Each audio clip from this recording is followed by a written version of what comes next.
आप सबको जय मसीह की। और मैं परमेश्वर का धन्यवाद देता हूँ कि एक बार फिर उन्होंने आपके बीच में आने का मौका दिया और आपके बीच में अपनी गवाही को रखने का मौका दिया। और आज से 4 साल पहले मैंने कभी नहीं सोचा था अपने जीवन में कि मैं कभी भी परमेश्वर के वचन को एक सिस्टमैटिक वे में, जिसे हम थियोलॉजिकल स्टडीज बोलते हैं या धर्म विज्ञान अध्यात्म ज्ञान से बोलते हैं, मैंने नहीं सोचा था कि कभी जाऊंगा और ऐसे वे में पढ़ूंगा परमेश्वर के वचन को। और लेकिन कोविड के आने के बाद एक समय था जब हम वर्क फ्रॉम होम कर रहे थे और एक अच्छी अपॉर्चुनिटी थी सबके लिए, घर से काम करना है, जाना भी नहीं और सैलरी भी आती रहेगी, सब कुछ था। और ऐसे समय में मुझे लगा कि परमेश्वर चाहते हैं कि इन सब चीज़ों को पीछे रखते हुए मैं जाऊं और परमेश्वर के वचन को पढ़ूं। और कई लोगों से बातें बांटी, पादरी साहब से, उस टाइम फादर सोलोमन थे, रेवरेंड विक्टर मसीही थे, उन दोनों से इस बात को बांटा, उन्होंने प्रोत्साहन दिया और बेटी के भी सेवा करने का मौका दिया, उसके लिए भी धन्यवाद देता हूँ। और फिर बहुत जब वहाँ गया, एक साल कुछ महीनों के बाद जब एडमिशन हुआ, सेशन चालू हुआ जुलाई 2020 में, और 1.5 साल का समय था जो हमने ऑनलाइन बिताया क्योंकि कोविड था, जा नहीं सकते थे, और पढ़ाई की। फिर उसके बाद जब कॉलेज गए, काफ़ी चैलेंजिंग एक वो फेस था हमारे लिए, क्योंकि परमेश्वर के वचन को पढ़ना समझना काफ़ी चुनौतियाँ भी देते ही हैं। कई बातें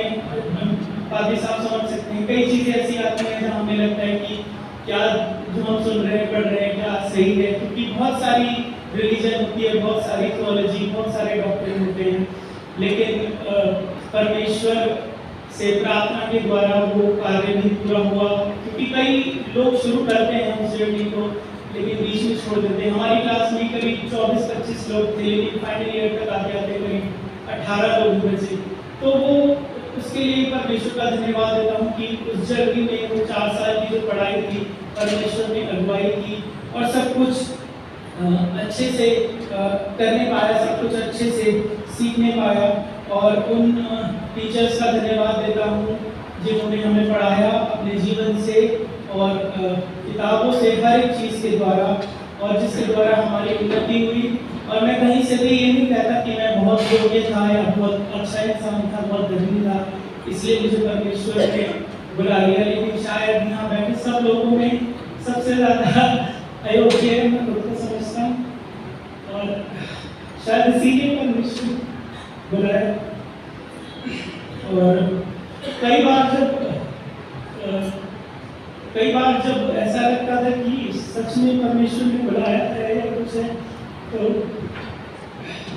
काफी प्रार्थना करते थे। और तब परमेश्वर का एक वचन हमेशा बात करता था, फिलिपियों 1:6 की, जो इस प्रकार कहता है कि मुझे इस बात का भरोसा है कि जिसने तुमने अच्छा काम आरंभ किया है वही उसे यीशु मसीह के दिन तक पूरा करेगा। और ये अगर हम इसका टेंस देखें तो ये एक ऐसा कार्य नहीं जो पूरा हो गया है 4 साल की स्टडी के द्वारा या एक पोजीशन को पा लेने के द्वारा, लेकिन ये एक ऐसा कार्य है जो कि जीवन भर चलने वाला कार्य है। जीवन के अंत तक, जब तक हम अपनी सांस नहीं छोड़ते, तब तक हमें सीखना है, मुझे सीखना है, आपको सीखना है और सबको सीखना है। और अब इस ट्रेनिंग कंप्लीट हो गई है, अपने फाइनल एग्जाम्स मैंने दे दिए हैं और लास्ट हमारा 15 को एग्जाम है, उसके बाद घर आया हूँ।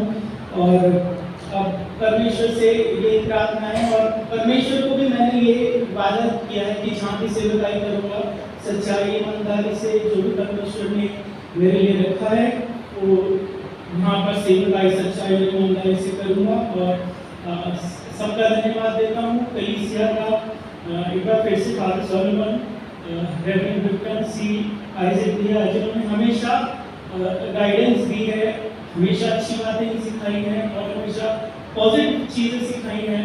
रेवरेंड बलदेव संत जी का भी धन्यवाद करता हूँ, उन्होंने भी इस छोटे समय में, जो हालांकि उनके साथ कभी वेदी में सेवा करने का मौका नहीं मिला, लेकिन परमेश्वर ने चाहा तो बिल्कुल करेंगे। और इस बात के लिए धन्यवाद कि उन्होंने गवाही देने का मौका दिया, और आप सबसे और मम्मी को धन्यवाद, उन्होंने मेरी पढ़ाई को स्पॉन्सर किया, और अपनी पत्नी के लिए भी धन्यवाद देता हूँ। वो समय जो हमने वहाँ कॉलेज में बिताया सबके लिए आशीष का कारण रहा, और परमेश्वर ने जो जीवन साथी दिया उसके लिए भी धन्यवाद। और आप सबसे यही विनती प्रार्थना है कि आप सब मुझे प्रार्थनाओं में याद रखें, और जहाँ भी परमेश्वर ने मेरे लिए सेवकाई को रखा है वहाँ पर मैं जाऊँ। मैं आगे मास्टर्स भी करना चाहता हूँ, लेकिन उसके लिए सेनेट का रूल होता है कि 1 साल का गैप देना चाहिए। अगर बैचलर्स के बाद आपको मास्टर्स करना है तो 1 साल का गैप देना पड़ता है, लेकिन अभी पता नहीं, बट हाँ कुछ वर्ष के बाद मेरा प्लान है कि मैं मास्टर्स ऑफ थियोलॉजी भी करूँ। तो आप उसके लिए भी प्रार्थना कीजिएगा, और सभी के लिए प्रार्थना कीजिएगा जितनी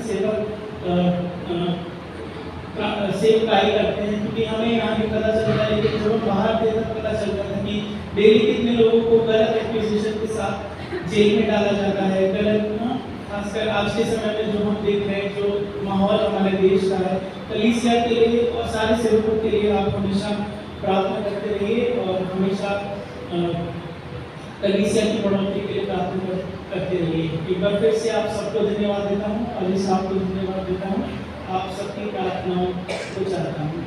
धन्यवाद।